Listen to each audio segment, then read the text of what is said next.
This video is going to be designed to plot the point slope form of the line about as quickly as possible. We're going to add a graphs page, and then I'm going to select a function. Now, we've already got a function entered in. I believe one of the functions for my Google form was -1 x minus 6 plus 2. That is what the form point slope form looks like. It's got its slope on the outside of a parentheses. It's got the opposite value of the x coordinate, and it's got the same value of the y coordinate. Now, when I graph this, it should have a slope of -1 and pass through the point 6,2. Now, I can see that it's got a slope that is negative.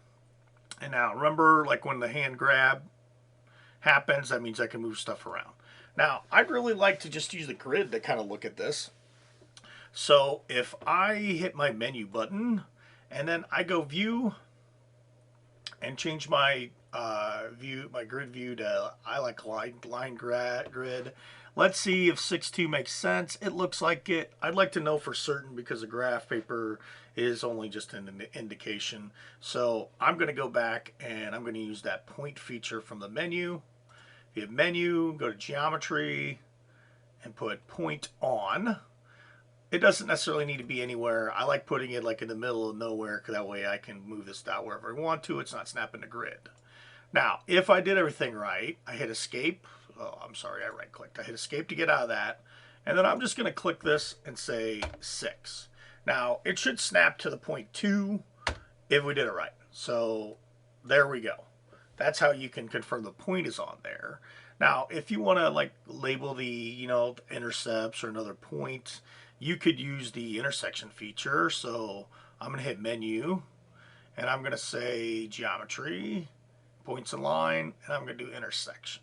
I'm going to do intersection of that, and I'm going to do intersection of that. Now, I need to label those coordinates so I have a better idea what's going on here. So I'm going to hit the escape, go back to the menu feature, and then we want to go actions because that's where they hide the coordinates and equations. I know that if I would expand that, I'm going to get 8.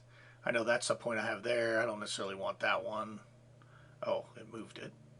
I don't want that label there. I want that point there. So I could prove this has got a slope of -1 by just saying the change in x is 2 and the change in y is -2. So I get -2 over 2, which eventually simplifies to 1. I could also confirm that these points are actually on here using another like calculator page. So I'm going to do Control I, and I'm going to add a calculator, and I'm going to say -1 times 0 minus 6. Oh, it doesn't like that negative feature at the beginning. Sorry.